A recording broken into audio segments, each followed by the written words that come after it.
Hello everyone, this is Aparajita from evidyarthi.in। I hope आप सब happy होंगे, स्वस्थ होंगे। एंड आज हम शुरू करने जा रहे हैं आपकी जियोग्राफी की बुक से चैप्टर नंबर 6 को, natural vegetation and wild life.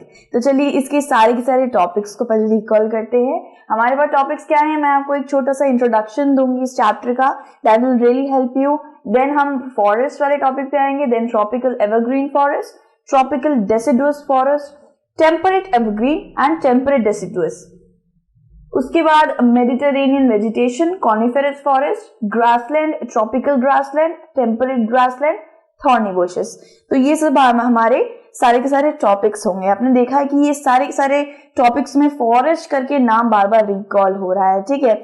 So basically इसका मतलब ये है कि ये पूरा का पूरा चैप्टर जो है ना, वो हमारे हरे भरे उज्जवल फॉरेस्ट के ऊपर, जंगलों के ऊपर है कि कहाँ कहाँ पे कैसे फॉरेस्ट की गतिविधि चलती है, कहाँ कहाँ पे फॉरेस्ट का क्या हाल रहता है। कहीं पे फॉरेस्ट में पतझड़ हो जाता है बहुत जल्दी, कहीं पे हमेशा फॉरेस्ट में खिले खिले फूल और पत्ते हमेशा हरे रहते हैं। तो हर फॉरेस्ट की एक अलग ही एडवांटेज होते हैं, डिसएडवांटेज होते हैं, और उनकी एक अलग ही पहचान होती है। तो इंट्रोडक्शन से जल्दी से स्टार्ट करते हैं इस चैप्टर को। स्टोरी ऑफ सलीमा, ठीक है। सलीमा की हम स्टोरी पढ़ते हैं कि सलीमा एक लड़की थी, बच्ची थी। वो जाती है हिमाचल प्रदेश, ठीक है। हिमाचल आप जानते हैं, मनाली में वो घूमने जाती है। और जब वो घूमने जाती है तो वो बहुत खूबसूरत खूबसूरत सी वादियों को देखती है, बहुत पेड़ पौधों को भी देखती है, फूलों को देखती है अलग अलग, ठीक है। एंड आके फिर अपने पापा को सारा का सारा एक्सपीरियंस बताती है जो उसने मनाली में कायम किया, ठीक है। She notice blooms of bright flowers, short grass and snow, tall trees with pointed leaves, cone-shaped canopies on mountain slopes, rhododendrons। तो बेसिकली उसने क्या क्या नोटिस करा था, उसने बहुत खूबसूरत और ब्राइट से फ्लावर्स उसने देखे, और उसने छोटी छोटी हरी हरी घास देखी, और साथ साथ बहुत लंबी लंबी टॉल ट्रीज को देखा। यानी कि वो वहां के वेजिटेशन के बारे में बता रही है कि वहां का वेजिटेशन कैसा था, वहां पे कैसे तत्व उग रहे थे, ठीक है। एंड पॉइंटेड लीव्स थे उन टॉल ट्रीज के अंदर, एंड कोन शेप कैनोपीज थे विद माउंटेन्स, और उसने बहुत बड़े बड़े माउंटेन्स भी देखे। साथ साथ रोहोडेंड्रॉन्स एक फ्लावर होता है, और उसने इस फ्लावर को भी देखा। तो उसने सारे के सारे वेजिटेशन के बारे में अपने पापा को बताया था, ठीक है। It all happens due to change in temperature and moisture। अब देखिए, आप सोच रहे होंगे कि भाई इतनी बर्फीले इलाके में फ्लावर इतने सुंदर सुंदर ब्लूम कैसे कर रहे हैं। वो इसलिए कि कुछ फ्लावर्स ऐसे होते हैं जिनको बर्फीला क्लाइमेट चाहिए होता है, जिनको कुछ ठंडा चाहिए होता है, और कुछ ऐसे होते हैं जिनको मॉइस्चर, वार्म टेम्परेचर चाहिए होता है, तो वो ज्यादा ब्लूम करते हैं।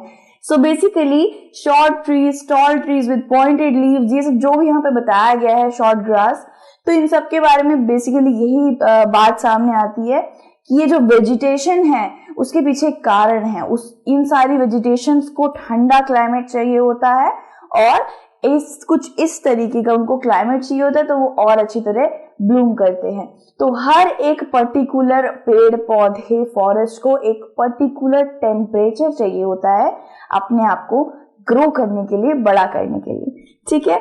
आगे देखिए, ये कुछ मैंने पिक्चर्स डाल दी हैं, बहुत खूबसूरत खूबसूरत। देखिए ये है आपका रोडेंड्रॉन्स दिखा रही हूं मैं आपको, और ये कुछ ब्राइट फ्लावर्स, साथ में ये tall trees with pointed leaves, and ये साथ में आपने देखा होगा यहाँ पे जो लीव्स होती हैं उनके ऊपर बर्फ जम जाती है, ठीक है, उनके ऊपर बर्फ ओस जम जाती है। तो इस तरीके का उसका एक एक्सपीरियंस था, इस तरीके का उसने वेजिटेशन को वहां देखा था, ठीक है। आगे देखिए, depends on thickness of soil, यानी कि हर जगह सॉइल की थिकनेस हर जगह अलग होती है। कहीं पे सॉइल बिल्कुल नामात्र होती है भूमि के ऊपर, कहीं पे थोड़ी बहुत गीली सॉइल होती है, गीली मिट्टी होती है, कहीं पे बहुत ज्यादा सूखी मिट्टी होती है, और कहीं पे बहुत ज्यादा उज्जवल उपजाऊ मिट्टी होती है जिसके ऊपर बहुत अच्छी खेती होती है या वेजिटेशन होती है। सो हर जगह सॉइल अलग अलग प्रकार की होती है, और उसके ऊपर अलग अलग प्रकार की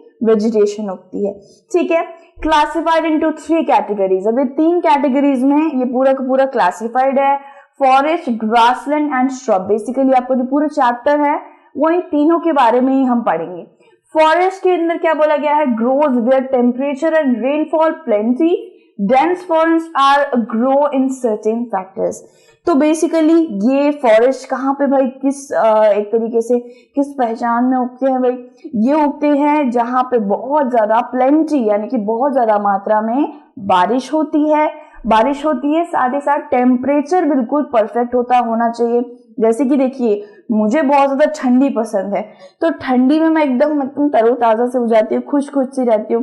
तो वैसे ये फ्लावर्स और ये प्लांट भी तो उनमें भी तो जान है ना, तो इसी का मतलब है कि उनको भी एक पर्टिकुलर टेम्परेचर चाहिए जिसके अंदर वो बहुत अच्छे से खिलेंगे। ठीक है, सो फॉरेस्ट को क्या चाहिए होता है, बहुत सारा पानी चाहिए होता है और अपने प्रकार का एक टेम्परेचर चाहिए होता है, गर्म या ठंडा उसको चाहिए होता है।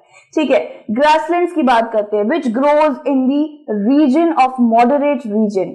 ठीक है, तो ग्रासलैंड्स में ज्यादा बारिश नहीं होती है, वहां पे कम बारिश होती है काफी हद तक, और वहां पे हल्का मॉइस्चर भी रहता है क्लाइमेट। ठीक है, सो वहां पे कहीं कहीं पे ग्रासलैंड में हरी हरी घासें उगती है, कहीं कहीं पे पीली घास उगती है, इट डिपेंड्स। ग्रासलैंड भी बहुत अलग अलग अन्य प्रकार के होते हैं जैसे फॉरेस्ट होते हैं। Shrubs, thorny shrubs and scrubs grow in the dry region. तो स्क्रब्स एंड श्रब्स, ठीक है, तो श्रब्स क्या होते हैं, बिल्कुल छोटे छोटे पेड़ पौधे। अब ये कभी कभी हरे भी रहते हैं। अगर हरे कहाँ पे रहेंगे, उस रीजन में रहेंगे जहाँ पे पानी ज्यादा होगा, जहाँ पे बारिश बहुत सारी होगी, तो भाई उनको तो बहुत सारा पानी मिल रहा है और एकदम खिले खिले से है। लेकिन डेजर्ट में तो पानी नहीं आता, रेगिस्तान में पानी तो नहीं होता बिल्कुल भी। तो यहाँ पे ये श्रब्स की क्या हाल होता होगी, बिल्कुल मुरझाए हुए होंगे, कांटेदार होंगे। तो श्रब्स भी अलग अलग प्रकार के होते हैं। ठीक है, आगे मैं इनको पिक्चर के हिसाब से दिखा दूं तो ये कुछ इस तरीके के श्रब्स दिखते हैं, स्क्रब्स एंड श्रब्स। देखिए कितने ज्यादा कांटेदार है, लेकिन स्टिल इनमें छोटे छोटे फूल दिख रहे हैं हमें। तो ऐसा नहीं है कि फूल सिर्फ हरी भरी घास में उगते हैं और पेड़ पौधों में, उन पेड़ पौधों में उगते हैं जिसमें पानी बहुत ज्यादा दिया जाता है। पेड़ पौधे उन पेड़ पौधों में भी उगते हैं जिसमें पानी बिल्कुल नामात्र दिया जाता है, तो उधर भी ये छोटे छोटे फ्लावर्स उगते हैं। ठीक है, फिर आप देखिए ग्रासलैंड है, ये वो ग्रासलैंड है जिसमें बहुत ज्यादा पानी गिरता होगा, तभी तो इतनी हरियाली है।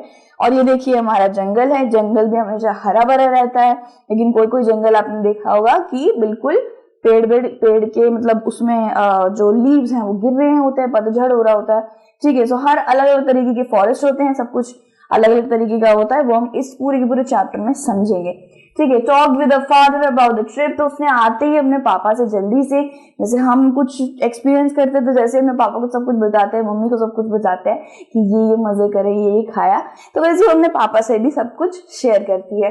Himalayan region have almost all the varieties of vegetation. तो हिमालयन रीजन में हर तरीके की वैरायटी है वेजिटेशन की। यहाँ पे आपको ब्राइट ब्लूम फ्लावर्स भी मिल जाएंगे, और साथ ही साथ tall trees with pointed leaves यानी कि नुकीली पत्तियां भी मिल जाएंगी। वहीं पे और ज्यादा नीचे जाएंगे तो और वहां पे थॉर्नी यानी कि कांटेदार पेड़ पौधे भी मिल जाएंगे। तो हर तरीके की वेजिटेशन वहां पे है। कहाँ पे, हिमालयन रीजन में। Thorny bushes in desert. Thorny bushes कहाँ होते हैं, थॉर्नी बुशेस यानी कि कांटेदार पौधे कहाँ होते हैं, डेजर्ट में होते हैं, रेगिस्तान में, क्योंकि वहां पे पानी नामात्र है। कॉनिफेरस फॉरेस्ट इन सब पोलर रीजन। कॉनिफेरस फॉरेस्ट हमें सब पोलर रीजन यानी कि नॉर्थ या साउथ पोलर रीजन में मिलता है। ठीक है, thick tropical hardwood forest in the humid.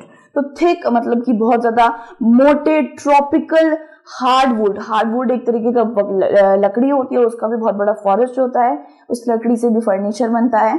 तो उसके फॉरेस्ट हमें कहाँ बताए हैं, ह्यूमिड रीजन में बताया है, जहाँ पे नरमी है, जहाँ पे हवा में नमी चलती है। ठीक है, जहाँ पे हवा में पानी है, तो उस जगह पे हार्डवुड सबसे ज्यादा उगता है, ऐसे में बताया गया है। अब देखिए कुछ पिक्चर्स के द्वारा देखे तो ये हमारा हिमालयन रीजन है, यहाँ पे आपको अलग अलग तरीके की वेजिटेशन देखने मिल जाएंगी। ठीक है, साथ ही साथ ये वाला देख लीजिए, ये भी एक तरीके का वेजिटेशन ही है। कहाँ पे आपने ये देखा कि ये भी एक वेजिटेशन है और ये भी एक वेजिटेशन है। तो अलग अलग तरीके की जगह पे, अलग अलग तरीके के रीजन में फ्लावर अलग उगते हैं और घास अलग उगती है। कहीं पे कांटेदार पौधे उगते हैं तो कहीं पे बहुत ज्यादा हरी हरी घास उगती है। इनके पीछे एक कारण होता है, इनको भी एक तरीके का मॉइस्चर, क्लाइमेट या फिर थोड़ा पानी या फिर ज्यादा पानी चाहिए होता है। ठीक है, तो यहाँ पे हमने ये पूरा इंट्रोडक्शन खत्म कर दिया है। नेक्स्ट टॉपिक पे हम लोग नेक्स्ट वीडियो में मिलेंगे। चलिए ध्यान रखिए अपना, टेक केयर, बाय बाय।